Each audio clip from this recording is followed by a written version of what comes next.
Ito ang nagsusumigaw na ulo. Sa column ng Star Talk TX, host na si Lolit Solis na nalathala sa Filipino Star ngayon nitong August 30, 2011.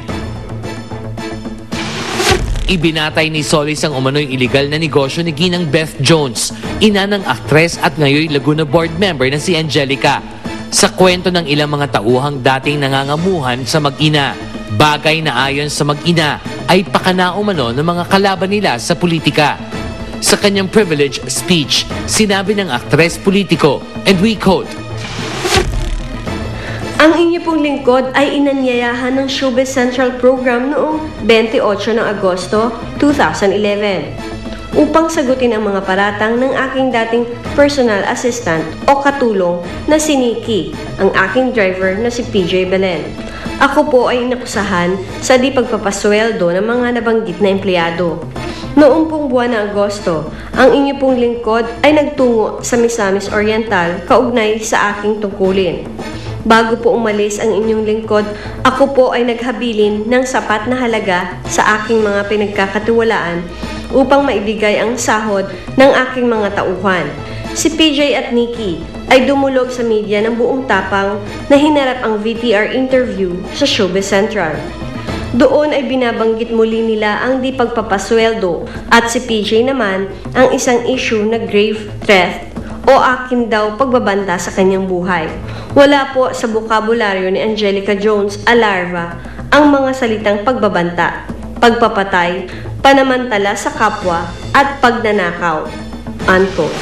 Samantala, makaraang lumabas sa pahayagan ng artikulong yon ni Solis ay nakatanggap umano siya ng bantang pagdedemanda mula sa kampo ng aktres politiko. Ngayong hapon sa Star Talk TX, Angelica Jones makikipagharap kay Lolit Solis live.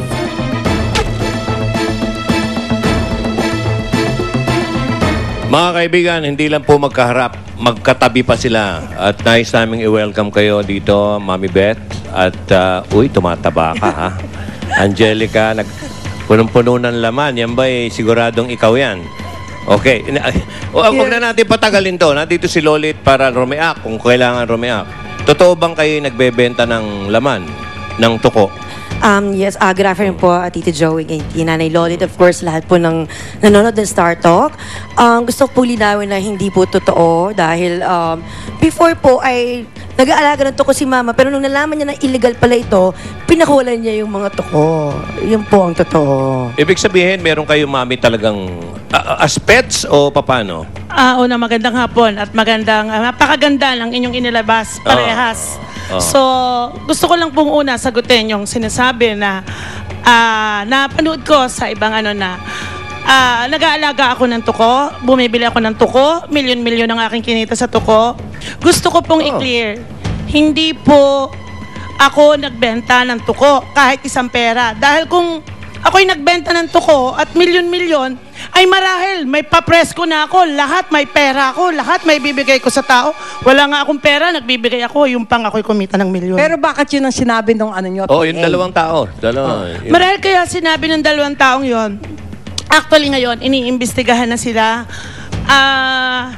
Nandito yung sa likod ng politika. Merong nasa likod nila. Sinasabi na hindi raw. Sa musmus na ganong edad nila, mga bata ito. Scripted, very scripted yung sa mga nanonood, nakita nila na scripted lahat yung ginawa ng dalawang bata. At saka, pangalawa, marahil, hindi namin kayang gawin yon. Kilala nyo naman, kasi si Bukal, ang kanyang iniingatan yung pangalan niya. Hindi, Mami Beth, may tatanong ako. Magkano ba sinisingil ng dalawang tauhan? Gano'n ba kalaki para hindi na lang mayaran para matigil na? Hindi po. Nanay Lolit, Tita Lolit na lang dahil mukha akong mas matanda sa iyo. At sisapasos mo, ha? Parang galing sa tuko yan, ha? Oo, di ba? Nako. Parang galit ng tuko. Nako, ha? Hindi ko yan. Para mga jaguar. Galing yung liliw yan. Yan ang gawa sa amin sa liliw. Okay. Sorry, Tita Emma. Sige. Ngayon, ang inaano ko lang, yung dalawa na sinasabi na si Bukal ay hindi nagpapasweldo ng katulong. Gusto ko pong i-clear sa lahat ng manonood ngayon. Hindi po totoo yun. Dalawa ang word Isang hindi nagpapasweldo o isang nadidelay ang sweldo o may problema kaya hindi napapasweldo. Yun po yung Hindi totoo. nga, Mami. Gusto ko rin po Bakit hindi gusto ko para po- maayos na? Opo. Magkano ba involved na halaga? wala Masyado pong- bang malaki? Opo, gusto kong sagutin, excuse me po. Kasi po, nag-privilege speech ako noong last Wednesday.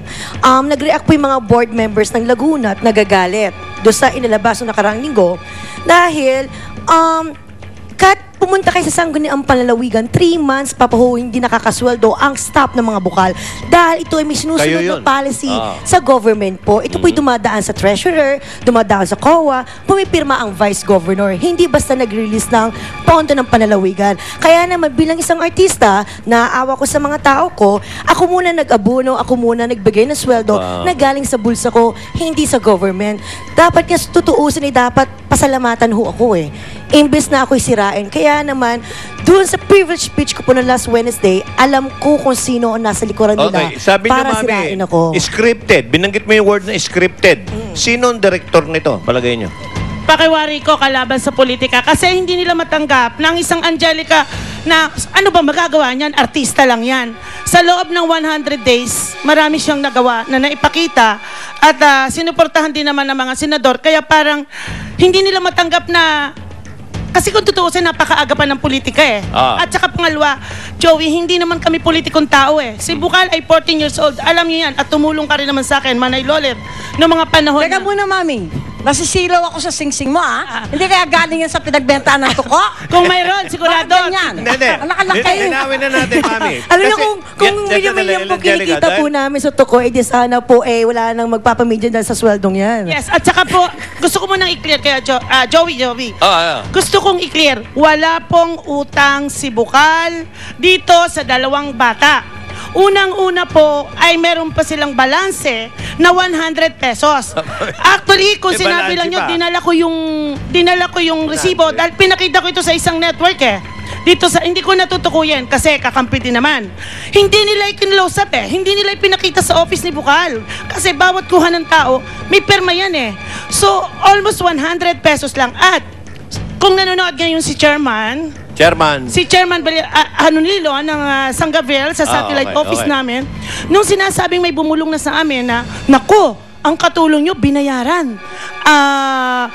Binayaran at yung ididimanda raw si Bukal, ibabarangay, parang blackmail. So sabi ko, teka, puntahan ko na si Chairman.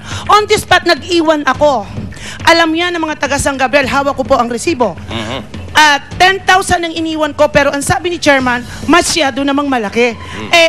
Ang ikiniklaim lang naman ay 1,006 at 2,006 pesos. Ay nung kwentahin nila, wala na kukunin. Pero nag-iwan ako ng perang deposit na hawak ko yung pinarmahan ng chairman para i-clear na hindi si Bukal ay nagbayad sa mga ito. At pangalawa, may balanse pa sila at hindi sila bumalik kay chairman. Ano lang tayo, baka lumayo tayo ng lumayo eh. Mga kaibigan, doon sa mga nanonood, baka maligaw kayo ng todo. Ang talagang topic dito yung tuko issue. Oo nga. Alam nyo yung tuko, baka na hindi nyo alam. Ang tuko po kasi, pinaniniwala ang nakakagamot. Kaya mahal ngayon. Kaya inaangkat at binibili ng mahal ng mga ibang bansa.